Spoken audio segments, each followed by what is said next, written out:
Hello, good evening everyone. आवाज़ आ रही है मेरी सभी को? Yes ma'am. ओके। सो कैसे हो आप सभी?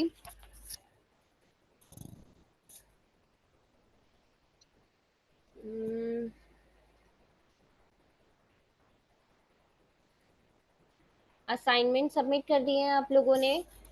सभी ने? जिनके भी बचे हुए थे। श्वेता का भी नहीं आया है, राइट? शिवम का आ गया। ओके। ओके। बाकी लोग अटेंडेंस।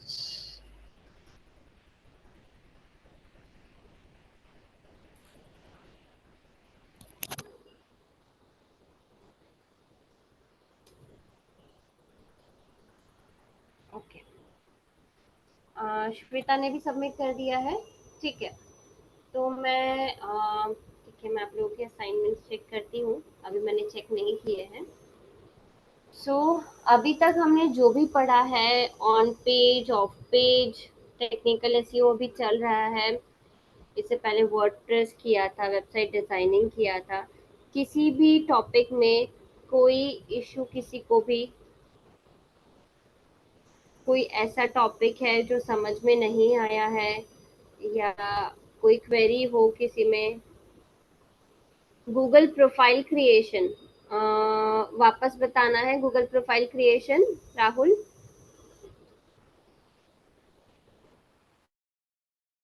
ओके। ठीक है, मैं बताती हूँ आप लोगों को। 1 second.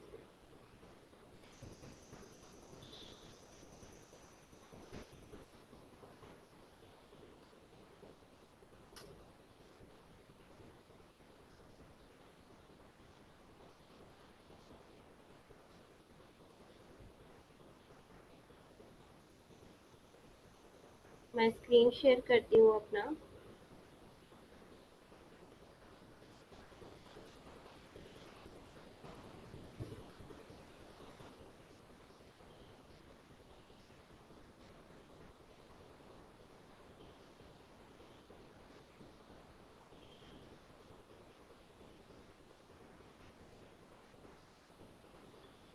Is it visible? My screen is visible.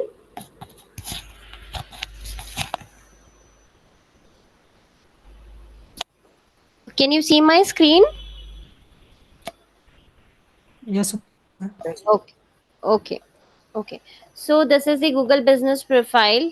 We have to go to the website and sign in with your Gmail ID. ठीक है?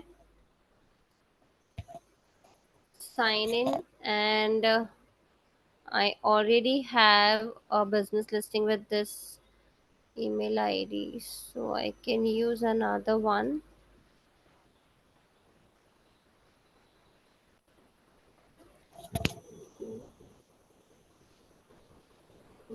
Business.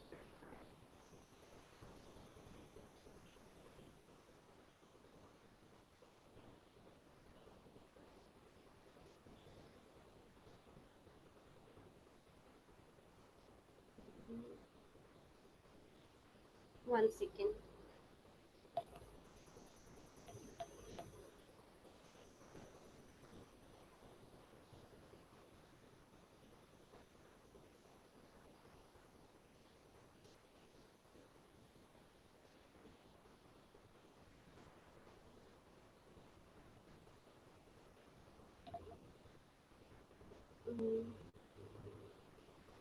Okay, is my screen visible now? So here we will search for Google Business Profile.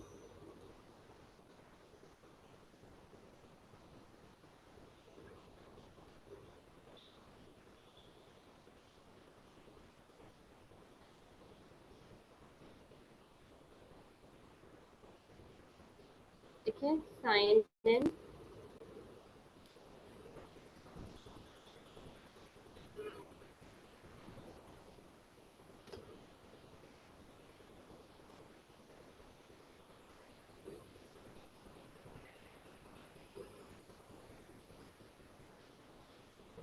Incognito window दिख रहा है क्या आप लोग को? नहीं। देखिए अभी विजिबल है, ये स्क्रीन विजिबल है? Yes ma'am. Okay,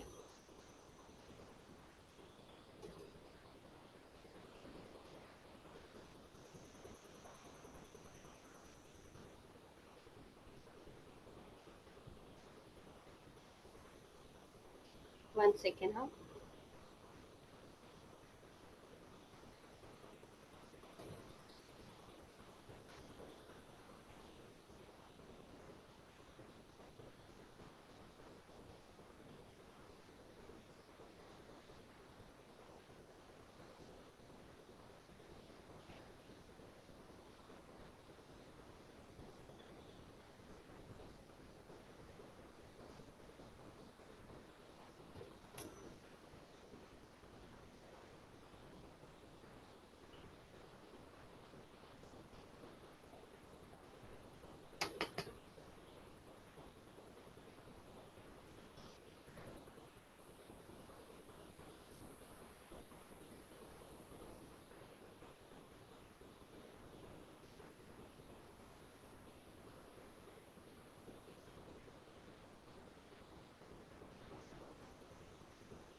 so first of all you have to log in to your Gmail ID।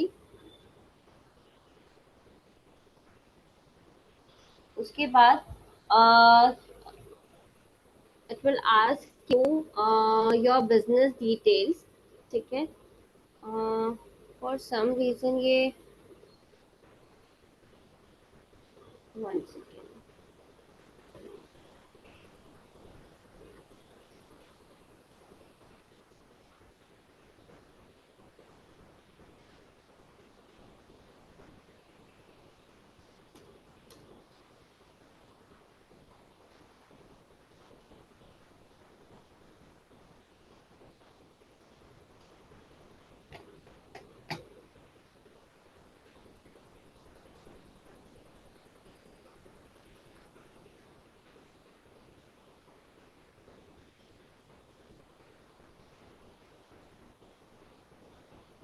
Google my business में आपको नेक्स्ट सेशन में बता देती हूँ, मुझे दूसरी प्रोफाइल से लॉगिन करना पड़ेगा एक्चुअली।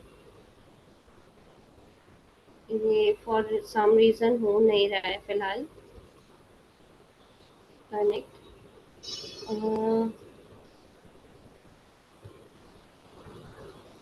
ठीक है, नेक्स्ट सेशन में हम लोग गूगल बिजनेस प्रोफाइल क्रिएशन कर लेते हैं, ठीक है? वैसे उसमें करना है, मैं प्रोसेस आपको वैसे भी बता देती हूँ और नेक्स्ट क्लास में हम प्रैक्टिकल भी कर लेंगे। First of all, you need to log in with your Gmail ID in the Google Business Profile, ठीक है? उसके बाद it will ask you about the information of your business, right? Like your phone number, your website, your address, ठीक है? और कौन सी category में आपका बिजनेस आता है, ये सारी डिटेल्स क्वेश्चंस वो पूछेगा, वो सारे क्वेश्चंस का आपको आंसर करना है, ठीक है? फिर it will ask you to no fill in the services you provide, ठीक है? कौन से लोकेशन में आप सर्विसेज प्रोवाइड करते हो, क्या क्या सर्विसेज आप प्रोवाइड करते हो। तो जो सर्विसेज का सेक्शन है वहां पर आपके पास अपॉर्चुनिटी होती है कि you can enter your keywords there, ठीक है? तो हम प्रैक्टिकली भी करके देख लेंगे इसको, बट ये आप लोग खुद से भी ट्राई कीजिएगा। तो जहाँ पर सर्विसेज प्रोवाइड करने का ऑप्शन मिल रहा है आपको, सर्विसेज इस तरीके से वहां पर लिखनी है जैसे हम कीवर्ड्स लिखते हैं, ठीक है? जब कोई सर्च करता है तो हम कीवर्ड्स डिसाइड करते हैं अपने वेबसाइट के लिए, राइट? तो उस वे में आपको वहां पर सर्विसेज लिखनी है अपनी, और सारी डिटेल्स फिल करके, लोकेशन वगैरह सारा कुछ फिल करके, टाइम वो पूछेगा कौन से टाइम में आपका बिजनेस आवर्स कौन से होते हैं, ये सारी डिटेल्स फिल करनी है। उसके बाद आपको वेरिफिकेशन करना है अपने अकाउंट का। ठीक है, वेरिफिकेशन करने के लिए दो मेथड है। या तो आप ईमेल के थ्रू वेरीफाई कर सकते हो, वो कॉल से या मैसेज के थ्रू। दूसरा है कि आपको वो वीडियो क्लिप बनाकर भेजनी होती है कभी कभी। कॉल्स और मैसेज, वो जो ओटीपी आता है, वेरिफिकेशन कोड आता है, उससे कभी कभी नहीं भी वेरीफाई होता है। तो आपको वीडियो, जो फिजिकल लोकेशन है उसकी वीडियो बनाकर सेंड करनी होती है, उसके थ्रू वेरीफाई करता है आजकल। ठीक है, तो बस यही है गूगल बिजनेस प्रोफाइल क्रिएशन का कॉन्सेप्ट। ठीक है, अब मैं नेक्स्ट टाइम में दूसरी प्रोफाइल से कनेक्ट करूंगी। अभी यदि मैं दूसरी प्रोफाइल से कनेक्ट करूंगी तो मेरा ये मीटिंग डिस्कनेक्ट हो जाएगा। ठीक है, तो मैं दूसरी प्रोफाइल से कनेक्ट करके आपको नेक्स्ट सेशन में प्रैक्टिकल करके बता दूंगी। ठीक है Rahul? Okay. Now, website which provide no follow backlinks. ऐसा नहीं बता सकती मैं शिवम कि कौन सी websites no follow backlinks provide करती हैं। आप जो भी वेबसाइट के लिए बैकलिंक्स एनालाइज कर रहे हो, ठीक है, जब आप बैकलिंक्स ऑडिट करते हो तो आपके पास पूरा लिस्ट आ जाता है। मैंने आपको एक प्रैक्टिकली मैं करके बता देती हूँ। एक जैसे मॉस पे आपको जाना है।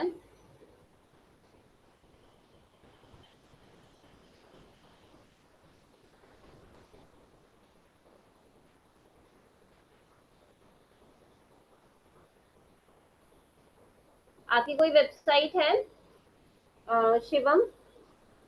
वेबसाइट बनाई है आपने? Hello Shivam, are you there? हाँ, आपकी वेबसाइट का लिंक शेयर कीजिए मुझे।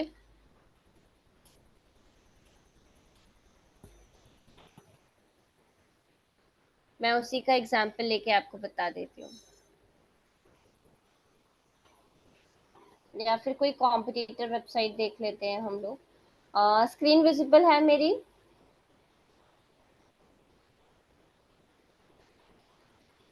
स्मॉल एसईओ टूल्स पर हम गए और हम किसी भी वेबसाइट का बैकलिंक चेक करते हैं। फॉर एग्जांपल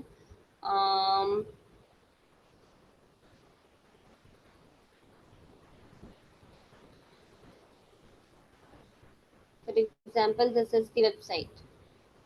ठीक है, इसका बैकलिंक यदि हम चेक करें,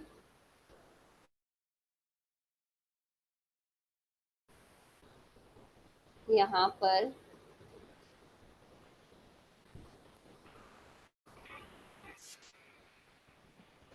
गेट बैकलिंक्स करते हैं तो यहाँ पर हमको सारा रिपोर्ट मिल जाएगी, फॉलो, डू फॉलो और नो फॉलो बैकलिंक्स के लिए। ठीक है, तो हम वहां से पता कर लेंगे।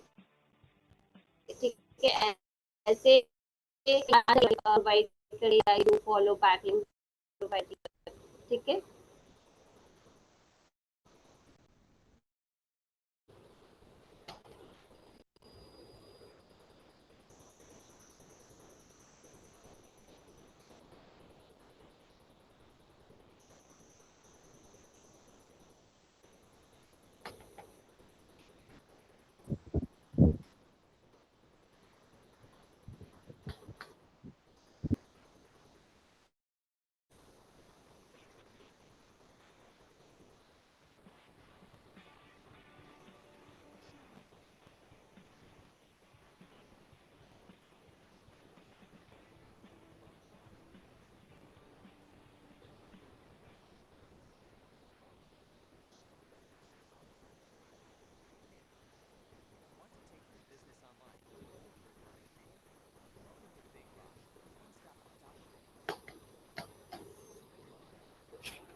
कोई भी फ्री बैकलिंक चेकर पे जाना है हमको।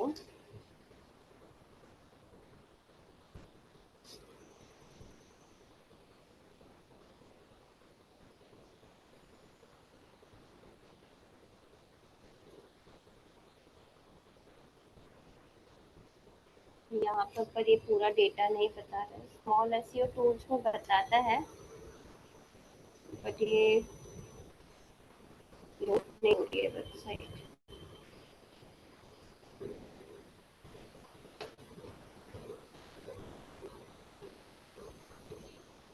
लास्ट टाइम ये मैंने आपको करके बताया था, कैसे करते हैं बैकलिंक चेक।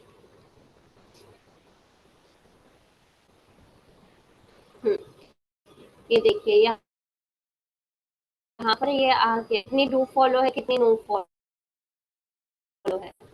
अब यहाँ पर फॉलो हुई है, ये वेबसाइट जो है ये सारी है जहाँ से आपको नो फॉलो बैकलिंक मिलेगी। ये जो है वो फॉलो बैकलिंक है, ठीक है। व्यू ऑल लिंक्स पर जाओगे तो सारी पूरी रिपोर्ट आएगी। डाउनलोड एक्सेल रिपोर्ट भी आप कर सकते हैं, ठीक है। क्लियर है, करना है डू फॉलो बैकलिंक्स और no follow back. Your voicing is breaking. Okay okay. So और कोई क्वेरी है, और कुछ पूछना है किसी भी टॉपिक से रिलेटेड? नहीं, ठीक है। तो अब हम नेक्स्ट टॉपिक पर चलते हैं। हम लोग रोबोट्स डॉट टीएक्सटी पढ़ रहे थे, right? So what is robots.txt? Can anyone explain what is robots.txt? Yes, Shweta. What is robots.txt?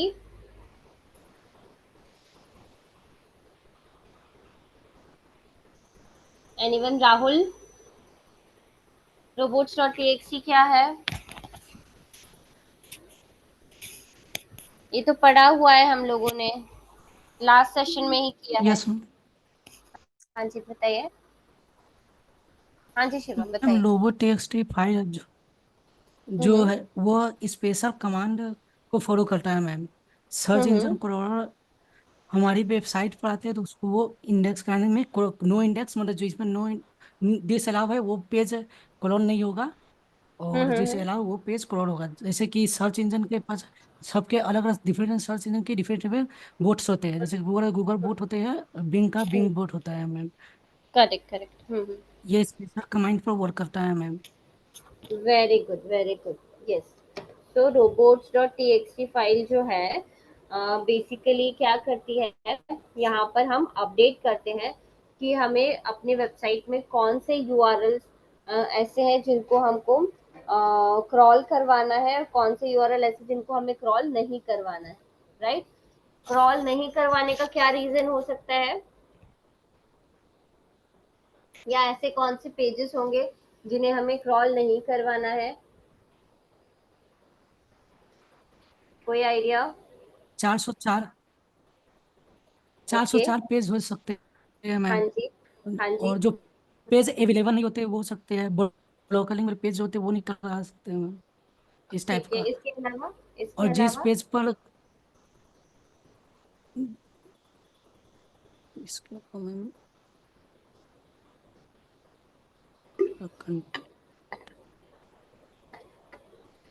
Ma'am ऐसे अननेसेसरी जो पेज होते हैं उसको नहीं करवा सकते हैं। अननेसेसरी जो पेजेस है, और इसके अलावा जैसे जो एडमिन पैनल के पेजेस है, ठीक है, जहाँ जो लॉगिन पेज है हमारा, अब उसको हमको रैंक करवाने की कोई जरूरत नहीं है, राइट? तो ऐसे पेजेस जो इम्पोर्टेंट नहीं है, या फिर जो सिर्फ एडमिन के लिए इम्पोर्टेंट है, ठीक है, हमें उसको रैंक करवाने की जरूरत नहीं है। ऐसे जो जो अपलोड्स का पेज है, जो एडमिन का पेज है, वो हमें रैंक करवाने की जरूरत नहीं है, ठीक है। तो ऐसे पेजेस जो हम नहीं चाहते कि सर्च इंजन पर विजिबल हो या रैंक हो, उन्हें हम robots.txt फाइल में डिसअलाउ कर देंगे, ठीक है। तो अब इसको करते कैसे, कोई आइडिया है? प्रोसेस कैसे होता है robots.txt?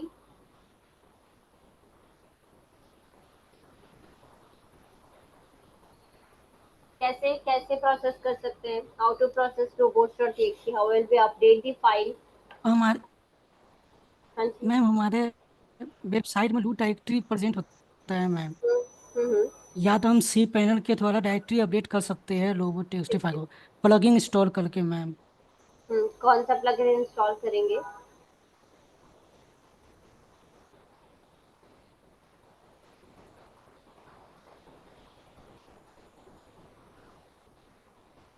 वेबसाइट के लिंक के आगे robots.txt लिख देने से।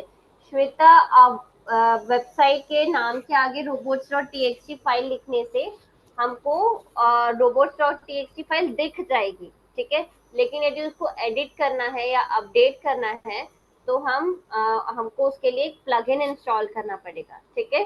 जैसे कि हमने योस्ट एसईओ का प्लगइन इंस्टॉल कर दिया, ठीक है। मैं एक बार प्रैक्टिकली करके बताती हूँ आप लोगों को। हाँ, स्क्रीन शेयर करती हूँ मैं एक बार।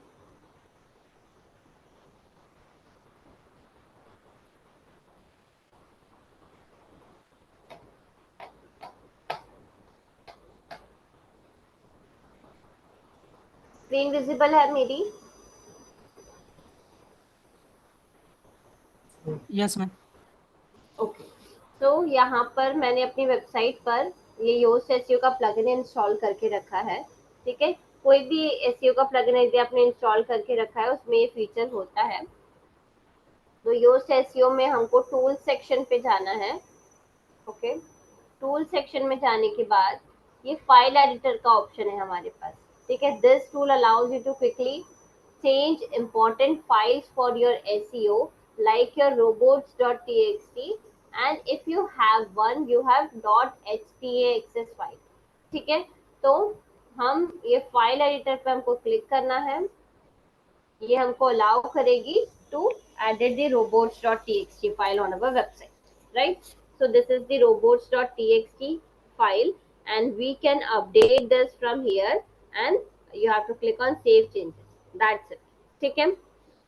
So for updating your robots.txt file, you need to install a plugin, any SEO plugin you can install. Okay. So I have downloaded here the Yoast SEO plugin. In the Yoast SEO plugin, you have to go to this tools section, and after clicking on tools, you will get this file editor option.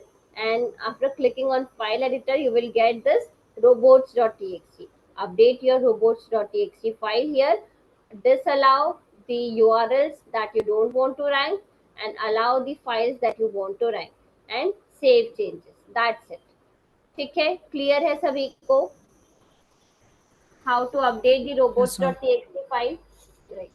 अब next is XML sitemaps. So what are XML sitemaps? Any idea?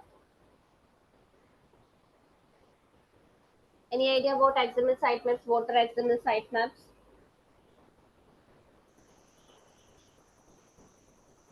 Rajiv?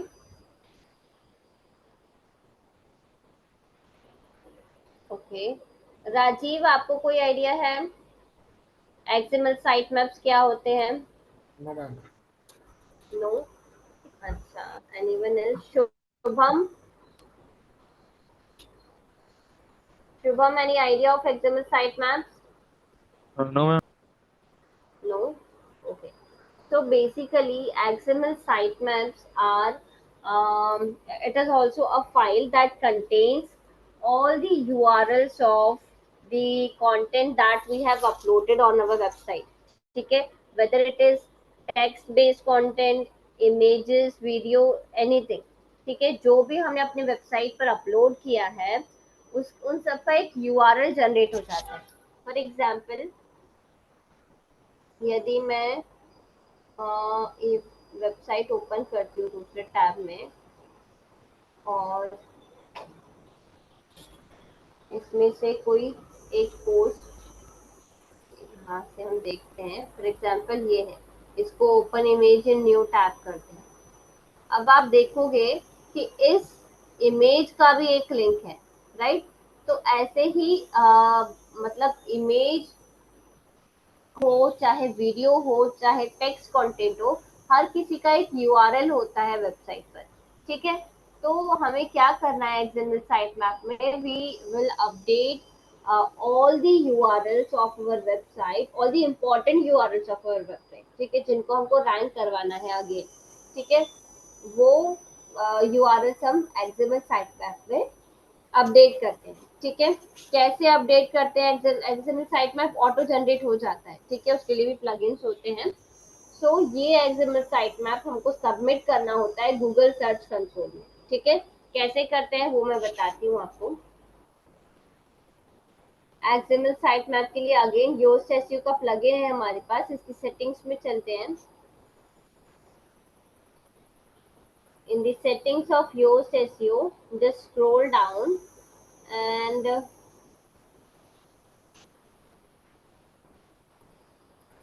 yes, this is the option of XML sitemap. Okay, so to view the XML sitemap, and you have to enable this feature for generating the sitemap through this plugin.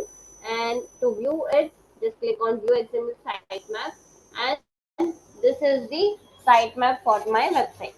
ठीक है, so if you can see, this is the collection of all the post sitemap, page sitemap, category sitemap, post tag sitemap, and author sitemap.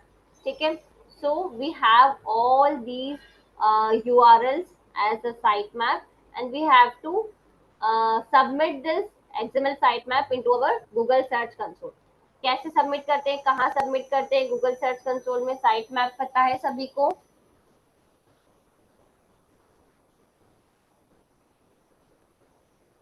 नहीं, one second, मैं वो भी आप लोगों को दिखा देती हूँ।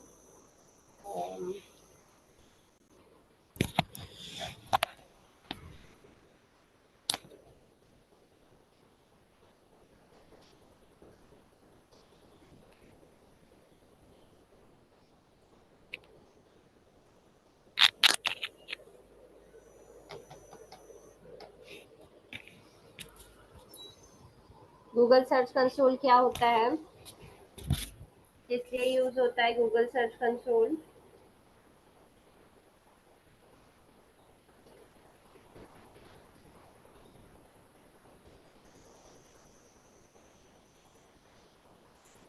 So this is this dashboard of Google Search Console, and this is the option of site maps. Just click on site maps, and this is the option to submit the URL.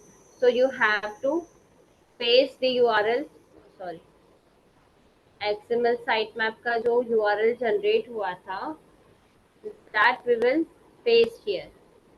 तो अब आप देखोगे कि .com and slash तक का तो already लिखा हुआ है, तो हम ये रिमूव कर देंगे and just click on submit.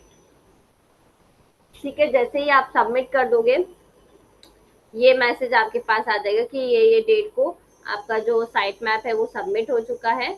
ठीक है, कितने पेजेस उसमें डिस्कवर हुए हैं और सारी चीजें वो यहाँ पर मेंशन कर देगा। ठीक है, क्लियर है एक्सएमएल साइट मैप सभी को? कैसे जनरेट करेंगे वो भी क्लियर है? Okay, good. Now next is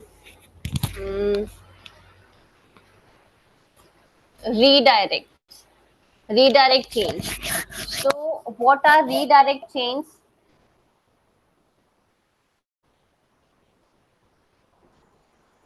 क्या होते हैं redirect chains? कोई आइडिया है? redirects होते क्या है? मैं हम्म 302 301 के में बताए थे रिडायरेक्ट करिए कि जो पेज होता है अपने पे रिडायरेक्ट काटे, जो पेज एक जो अननेसेसरी पेज होता है ना वो अपने पेज पर रिडायरेक्ट कराने के लिए करते हैं मैम, उस टाइप से। unnecessary पेजेस को redirect करवाने के लिए होता है। ओके, और 302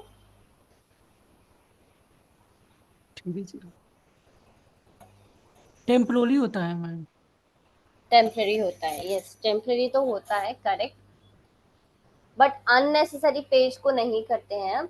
कई बार कुछ ऐसे रीजंस होते हैं जैसे हम वेबसाइट शिफ्ट कर रहे हैं या फिर हमने मतलब यूआरएल्स चेंज हुए हैं फॉर सम रीजन, या मेंटेनेंस मोड में है हमारी कोई यूआरएल, तो हम टेम्पररी बेसिस पर या फिर कभी कभी परमानेंट बेसिस पर एक यूआरएल से दूसरे यूआरएल में रीडायरेक्ट करते हैं। ठीक है, रीडायरेक्ट क्यों किया जाता है?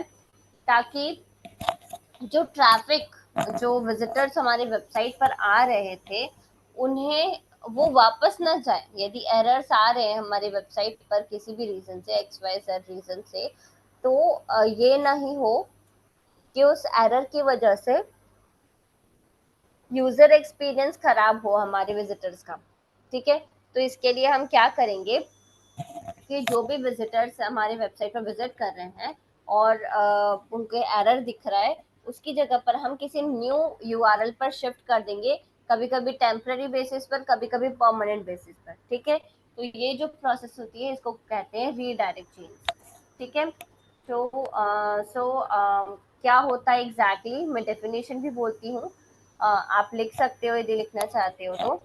तो 301 बेसिकली एक HTTP स्टेटस कोड होता है। ठीक है, जो कि वेब सर्वर सेंड करता है ब्राउजर को।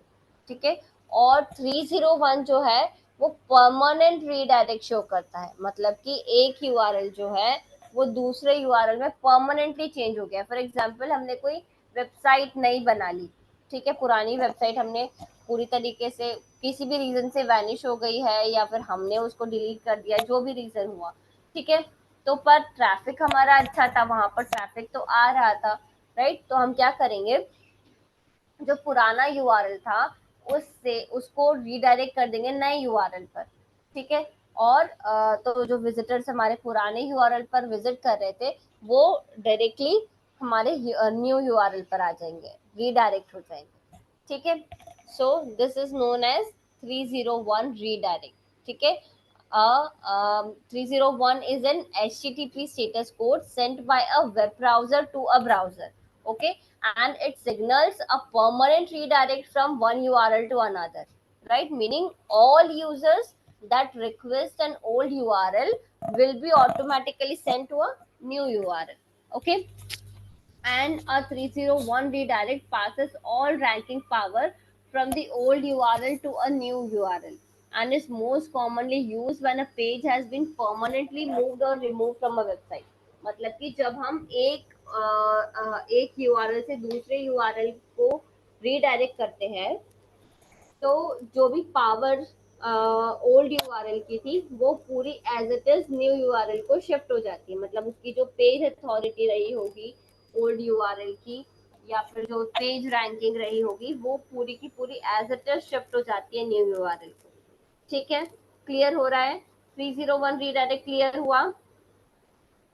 अब क्या क्या केसेस ऐसे हो सकते हैं जिनकी वजह से हमको 301 यूआरएल सॉरी रीडायरेक्ट यूज करना पड़ सकता है? Any idea?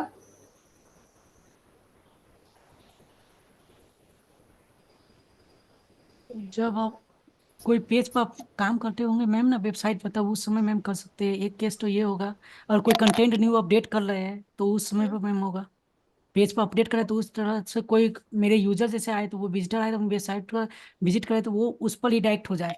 वो ठीक एक है। पेज पर काम चल रहा है मैम, इसलिए हम्म। उस टाइम पर। ओके। दूसरी केस ये होता है मैम, अगर किसी कारण क्लिक, मैम कभी होता है किसी कारण वो मेरी वेबसाइट पर लोड पड़ जाती है एक पेज पर ही, उस पर जा रहे हम्म। जैसे फॉर्म की वेब जैसे हुआ भरना होता है तो मैम, तो उसे दूसरे पर रिडायरेक्ट हो जाए, उस केस में मैम कर सकते हैं। ओके, इसके अलावा?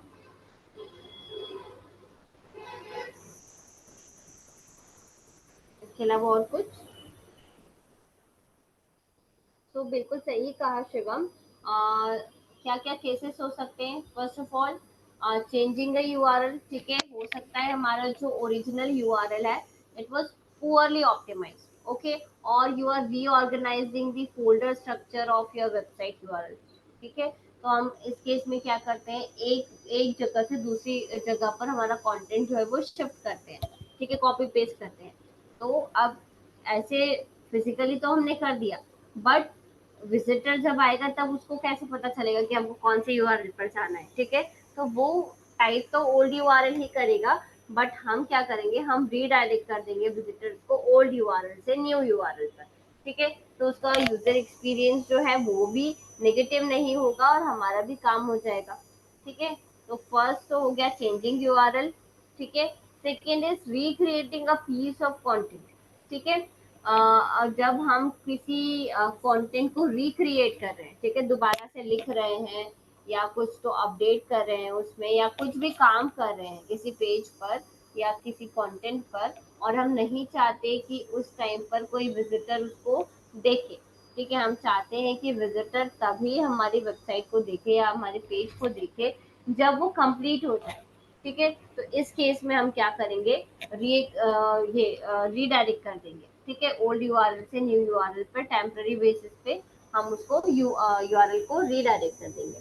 ठीक है, नेक्स्ट क्या हो सकता है, migrating from one domain to another domain, ये भी हो सकता है। ठीक है, मतलब कि हमने कोई नया डोमेन लिया। ठीक है, पहले हमने कोई पुराना कोई डोमेन लिया हुआ था, अब हम उस डोमेन को हटा के कोई नया डोमेन ले रहे हैं। ठीक है, तो इस केस में क्या होगा, हम क्या चाहेंगे कि हमारे जो विजिटर्स पहले वाले डोमेन पे आ रहे थे अब वो नए वाले डोमेन पर आए। ठीक है, तो इस केस में हमको अगेन रीडायरेक्ट करना पड़ेगा from old URL to new URL. ठीक है, इसके अलावा और क्या हो सकता है, आई थिंक बस यही है। ठीक है, so these are the reasons why we had to switch from old URL to new URL। ठीक है, रीडायरेक्ट समझ में आया, कैसे करते हैं। अगेन रीडायरेक्शन के लिए प्लगइन होता है, रीडायरेक्ट प्लगइन्स। ठीक है, स्क्रीन शेयर करती हूँ मैं एक बार अपनी।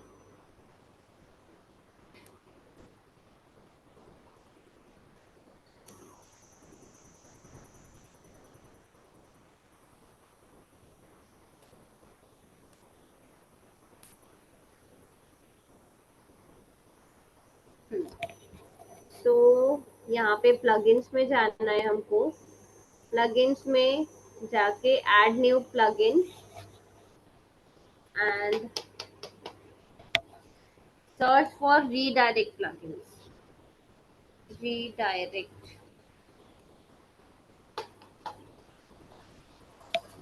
ठीक है, अब जैसे ये यहाँ पर 301 रीडायरेक्ट, इजी रीडायरेक्ट मैनेजर। ठीक है, तो और भी रीडायरेक्शन है, वर्डफेंस है। ठीक है, जो भी आपको कंपैटिबल लगता है अपने वर्डप्रेस वर्जन के साथ वो आप यहाँ पर इंस्टॉल कर सकते हो। ठीक है, कोई भी एक इंस्टॉल कर लो और फिर वहाँ पर हमको अपना ओल्ड यूआरएल और न्यू यूआरएल जो है वो सबमिट कर देना है। फॉर एग्जांपल ये वाला हम कर लेते हैं 301 रीडायरेक्ट।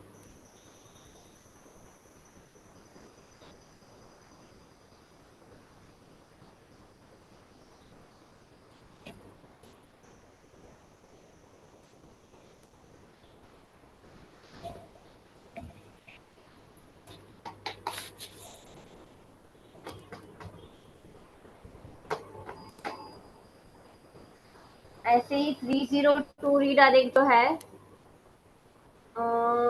इसको एक्टिवेट करना है रहेगा। ठीक है, ऐसे 302 रीडायरेक्ट जो है वो टेम्प, जैसे 301 जो है वो परमानेंट बेसिस पर रहता है और 302 रीडायरेक्ट जो है वो टेम्पररी बेसिस पर रहता है, काम दोनों का सेम है।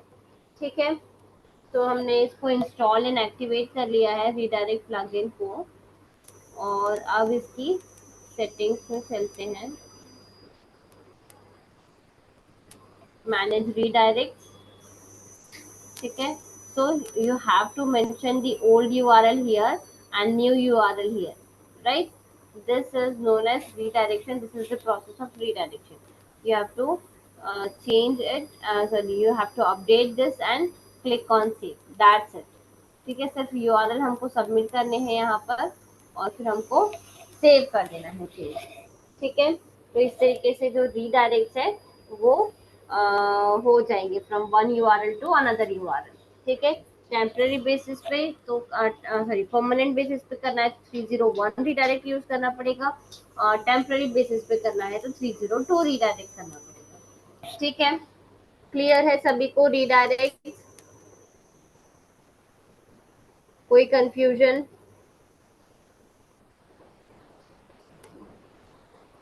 तो हम इसके थ्रू क्या क्या कर रहे हैं, तो रीडायरेक्ट 302 टेम्पररी मूव कर रहे हैं, मेटा 404 एरर क्या है इसके पास, कहाँ पर दिख रहा है 404 एरर? अच्छा, ये 404 एरर आपने देखा होगा कभी कभी वेबसाइट है कि हाँ 404 एरर आता है कि जो हमारा पेज है वो अवेलेबल नहीं है, राइट? या फिर कोई मतलब पेज जो है वो विजिबल नहीं होता बेसिकली 404 एरर में। ठीक है, तो इसमें क्या होगा, ये भी HTTP एरर कहलाती है 404 एरर। ठीक है, सो हमको यहाँ पर क्या करना पड़ेगा, अगेन यदि कंटेंट अवेलेबल नहीं है तो हम उसको रीडायरेक्ट करेंगे किसी दूसरे पेज पर। ठीक है, उसी को बोलेंगे ये 404 एरर हमको यहाँ पर मेंशन करना पड़ेगा। ठीक है, यहाँ पर जहाँ पर प्लगइन में आपको दिख रहा है 404 एरर में, बट अभी तो कोई भी 404 एरर नहीं है तो यहाँ पर अभी कुछ शो नहीं कर रहा, बट जब भी होती है तो हमको क्या करना पड़ेगा, उसको मेंशन करना पड़ेगा कि इस URL पर 404 एरर आ रहा है, तो 404 एरर को आपको कहीं ना कहीं डाइवर्ट करना है उस ट्रैफिक को। ठीक है, क्लियर हुआ? 404 एरर और 410 एरर भी दो टाइप्स के HTTP एरर स्टेटस कोड बोल सकते हो, या टेम्पररी प्रॉब्लम रहती है ये 404 एरर का। ठीक है, तो 1 सेकेंड, ओके, ये भी मैं एक्सप्लेन कर देती हूँ 404 एरर भी। सबसे पहले 404 नॉट फाउंड करके आता है ये एरर। ठीक है, मतलब कि पेज जो है वो अवेलेबल ही नहीं है। ठीक है, मिल ही नहीं रहा है पेज, वेबसाइट में विजिबल अवेलेबल नहीं है, तो इसको बोलते हैं हम HTTP स्टेटस कोड। ठीक है, अब इसका क्या मतलब हुआ कि ये कुछ एक टेम्पररी प्रॉब्लम होती है first of all, okay, and this means that you can try the URL again and again later to see if the problem has been resolve. ठीक है, कभी कभी कोई भी एरर हो सकती है जिसकी वजह से आपका पेज जो है वो अवेलेबल नहीं होता है। ठीक है, और 410 में क्या होता है कि जैसे 404 एरर आप देखते हो वैसे ही 410 एरर भी होता है। तो 410 एरर में क्या होता है कि पेज जो है वो परमानेंटली डिलीट हो चुका है, राइट, और अब वापस से आपको चेक नहीं करना है। ठीक है, अंतर समझ में आया 404 और 410 एरर में? 404 एरर जो है वो टेम्पररी बेसिस पर होता है। ठीक है, मतलब कि आप थोड़े टाइम में वापस आकर चेक कर सकते हो कि URL वापस, सॉरी, पेज वापस अवेलेबल है या नहीं हुआ है। ठीक है, क्योंकि वो टेम्पररी बेसिस पे था। बट जो 410 एरर होती है, 410 स्टेटस कोड का मतलब है कि पेज जो है वो परमानेंटली डिलीट हो चुका है और अब वापस से आपको इस पेज को चेक करने की जरूरत नहीं है। ठीक है, क्लियर हुआ? 404 and 410 status code, HTTP status code बोलते हैं इनको। ठीक है, या फिर HTTP एरर्स बोलते हैं। ठीक है, क्लियर है सभी को? कोई डाउट इसमें? कैसे करेंगे इसको एग्जीक्यूट, वो भी समझ में आ गया है? ठीक है, तो अब यहाँ पर okay, कुछ और भी टर्म्स है रिलेटेड टू टेक्निकल SEO, वो भी हम कर लेते हैं। अच्छा, what is HREF lang tag? HREF lang tag मैंने लास्ट सेशन में हम लोगों ने कुछ पॉइंट्स डिस्कस किए थे क्रॉल बजट को ऑप्टिमाइज करने के लिए, तो उसमें ये HTTP स्टेटस और ये सारी टर्म्स यूज हुई थी जो हम डिस्कस कर रहे थे। इसके बाद एक और ऑप्शन था HREF लैंग टैग का। तो इसके बारे में कोई आइडिया है क्या होता है HREF lang tag? HREF slang tags में आपने हमें बताया था कि ये हमारे कंटेंट को एक लैंग्वेज से दूसरी लैंग्वेज में बदलने के लिए होता है। Correct, yes. मतलब कभी कभी क्या होता है कि हमारी जो टारगेटेड ऑडियंस रहती है वो किसी दूसरे दूसरे लोकेशंस की होती है, और लोकेशन डिफरेंट होने के कारण उनकी जो लैंग्वेज है वो डिफरेंट होती है, राइट? सो हम जब वेबसाइट कंटेंट क्रिएट करते हैं, हमको इस केस में यदि हमको अलग अलग लोकेशंस पर अपनी वेबसाइट को टारगेट करना है और वो जो लोकेशंस हैं वो डिफरेंट लैंग्वेजेस यूज करते हैं, तो we have to create a multilingual website. ठीक है, मल्टीलिंगुअल वेबसाइट जो होती है वो ऐसी वेबसाइट्स होती है जो मल्टीपल लैंग्वेजेस में है। ठीक है, तो ताकि यूजर्स जो हैं वो अपनी भाषा में हमारे कंटेंट को समझ सके।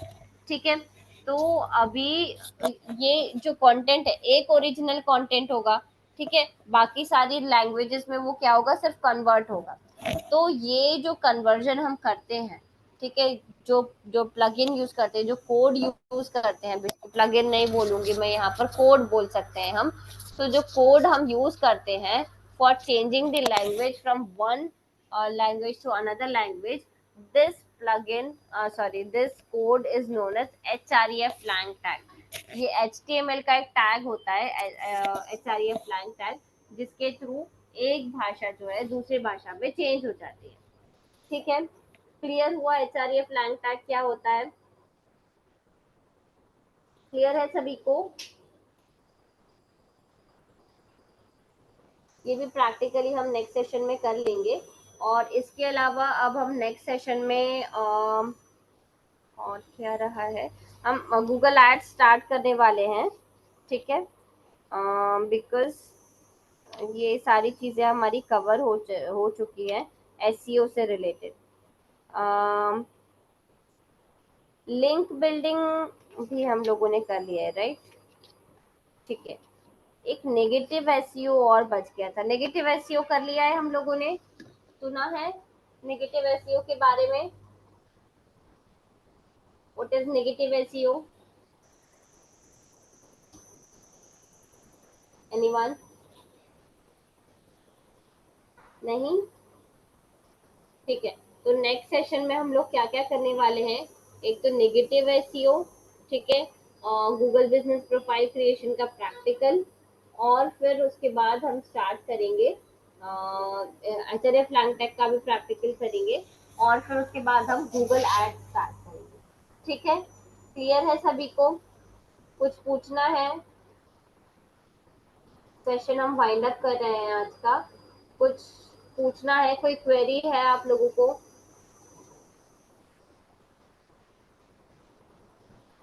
नहीं?